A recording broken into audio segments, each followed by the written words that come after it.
Praise the Lord. தேவனுக்கு மகிமை உண்டாவதாக. ஆண்டவரும் இரட்சகருமாய் இருக்கிற இயேசு கிறிஸ்துவின் நாமத்தினாலே உங்கள் யாவரையும் இந்த கால வேளையில் வாழ்த்துகிறேன். இந்த நாளுக்கான தேவனுடைய வார்த்தை யாக்கோபு 3வது அதிகாரம் 18வது வசனம். நீதியாகிய கனியானது சமாதானத்தை நடப்பிக்கிறவர்களாலே சமாதானத்திலே விதைக்கப்படுகிறது என்று எழுதப்பட்டிருக்கிறது. என கண்பானவர்களே, நீதியான கனி, நீதியின் கனி அப்படின்னா என்ன? இந்த நீதியின் கனியை பெற்றுக்கொள்வதற்கு நான் என்ன செய்யணும்? மேலே உள்ள வசனத்தை வாசித்தீங்கன்னா, பரத்திலிருந்து வருகிற ஞானமே முதலாவது சுத்தம் உள்ளதாயும், பின்பு சமாதானமும் சாந்தமும் இணக்கம் உள்ளதாயும், இரக்கத்தாலும் நற்கனிகளாலும் நிறைந்ததாயும், பட்சபாதம் இல்லாததாயும், மாயமற்றதாயும் இருக்கிறது என்று எழுதப்பட்டிருக்கிறது. யாக்கோபு இந்த வசனத்தில் தேவ ஞானத்திற்கும் உலக ஞானத்திற்கும் உள்ள வித்தியாசத்தை காண்பிக்கிறான். தேவ ஞானம் என்பது எதை கொடுக்கிறது அப்படின்னா, சமாதானத்தை, அன்பை, இரக்கத்தை, சாந்தத்தை கொடுக்கக்கூடியதாக இருக்கிறது.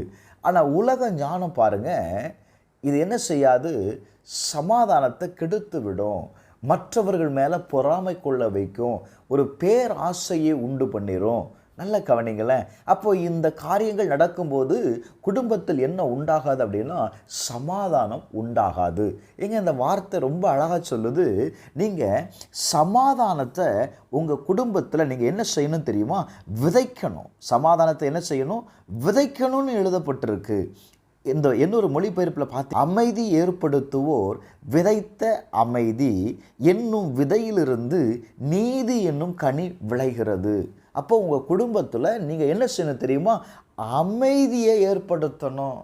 Glory to God. நீங்கள் அமைதியாக இருக்க கற்றுக்கொள்ளணும். இந்த அமைதியை நீங்கள் விதைச்சிங்க அப்படின்னா அது எதை கொடுக்கும் தெரியுமா? நீதி என்னும் கனியை கொடுக்கும். குடும்பத்தில் சமாதானத்தை உண்டாக்கும், சந்தோஷத்தை உண்டாக்கும், ஒரு உண்மையை உண்டாக்கும், தேவனுடைய ஆசீர்வாதத்தை அது உண்டாக்குங்க. வேதத்தில் வாசிக்கும்போது மத்தேயு 5வது அதிகாரம் 9வது வசனத்தில், சமாதானம் பண்ணுகிறவர்கள் பாக்கியவான்கள், அவர்கள் தேவனுடைய புத்திரர் எண்ணப்படுவார்கள். Glory to God. அப்போது உங்கள் குடும்பத்தில் எல்லா சூழ்நிலையிலையும் எனக்கு அன்பானவர்களே, நீங்கள் சமாதானத்தை உண்டு பண்ணணும். இன்றைக்கி அநேக பேர் குடும்பத்தில் சமாதானத்திற்காக ஜெபிக்கிறாங்க. ஆனால் வேதம் சொல்லுகிறது, சமாதானத்தை உங்கள் குடும்பத்தில் விதைங்க. இந்த சமாதானத்தை விதைக்கணும். ஓசியா 10வது அதிகாரம் 12வது வசனம் சொல்லுகிறது, நீங்கள் நீதிக்கென்று விதை விதையுங்கள், கர்த்தர் உங்கள் மேல் நீதியை வர்ஷிக்க பண்ணுவார். Glory to God. அப்போ நீங்கள் என்ன செய்யணும்? சமாதானத்தை பார்க்கணுமா? உங்கள் குடும்பம் சந்தோஷத்தை பார்க்கணுமா? தேவனுடைய ஆசீர்வாதத்தை பார்க்கணும் அப்படின்னா குடும்பத்தில் சமாதானம் இருக்கணும். ஒருவேளை உங்களால் சமாதானம் கெட்டு போகிறது அப்படின்னா நீங்கள் அமைதியாக இருந்து பாருங்கள். அமைதியை விதைங்க. இது நிறைய பேருடைய வாழ்க்கையில் நடக்கிறது இல்லை. நான் ஏன் அமைதியாக இருக்கணும்? நான் ஏன் பேசாமல் இருக்கணும்? நான் அப்படி என்ன செய்தேன்? நம்ம சொல்கிறோம்ல, நான் சொல்கிறேன், சமாதானத்தை நீ பார்க்கணும் அப்படின்னா அமைதியை உங்கள் வாழ்க்கையில் விதைங்க. எனக்கு அன்பானவர்களே, யாக்கோபு 1வது அதிகாரம் 20வது வசனத்தை வாசித்தீங்கன்னா, மனுஷனுடைய கோபம் தேவனுடைய நீதியை நடப்பிக்க மாட்டாதே.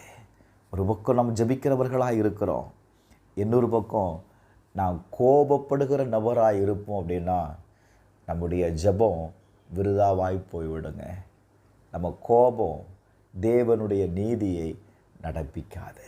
தேவன் நம்முடைய குடும்பத்தில் செய்ய வேண்டும் என்று இருக்கிற நன்மையை, தேவன் நம்மை ஆசீர்வதிக்க வேண்டும் என்று இருக்கிற ஆசீர்வாதங்களை நம்முடைய கோபத்தினால் இழந்து விடுகிறோம். நான் இப்படி சொல்லி முடிக்கிறேன் பாருங்களேன். அந்த சமாதானத்தை நீங்கள் அறுவடை செய்யணும்னா அமைதியை விதைங்க. நீங்கள் எதை விதைக்கிறீங்களோ அதனுடைய அறுவடையை நீங்கள் பார்ப்பீர்கள். நீங்கள் மகிழ்ச்சியாக இருப்பது தாங்க நீதியின் கனி. நீங்கள் ஆசீர்வாதமாக இருப்பது தாங்க நீதியின் கனி. இதை தான் தேவன் விரும்புகிறார். ஞானம் நிறைந்தவர்களாயிருங்கள். குடும்பத்தை நடத்துகிற ஞானத்தை கேளுங்க. பேச வேண்டிய ஞானத்தை கேளுங்க. செய்ய வேண்டிய காரியத்தை செய்வதற்கு வேண்டிய ஞானத்தை கேளுங்க. ஞானம் உங்கள் குடும்பத்தை, உங்கள் வீட்டை கட்டி எழுப்பும். ஜெபிப்போமா. பரலோக பிதாவே, எங்கள் குடும்பத்தை நடத்தக்கூடிய ஞானத்தை எங்களுக்கு தாரும். ஞானம் எங்கள் வீட்டை கட்டும் என்று எழுதப்பட்டிருக்கிறது. இயேசுவின் நாமத்தினால ஆண்டவரே, இந்த கால வேளையில் என்னோடு கூட சேர்ந்து ஜெபிக்கிற ஒவ்வொருவருக்கும் வேண்டிய ஞானத்தை கொடுங்கப்பா. ஞானத்தை நாங்கள் விதைக்கிறோம். ஞானத்தை நாங்கள் விதைக்கிறோம். நாங்கள் விதைக்கிற ஞானத்தினால சமாதானத்தை அறுவடை செய்வதற்கு கர்த்தர் இரக்கம் செய்யும். இயேசுவின் நாமத்தில் ஜெபிக்கிறேன் நல்ல பிதாவே. ஆமென்.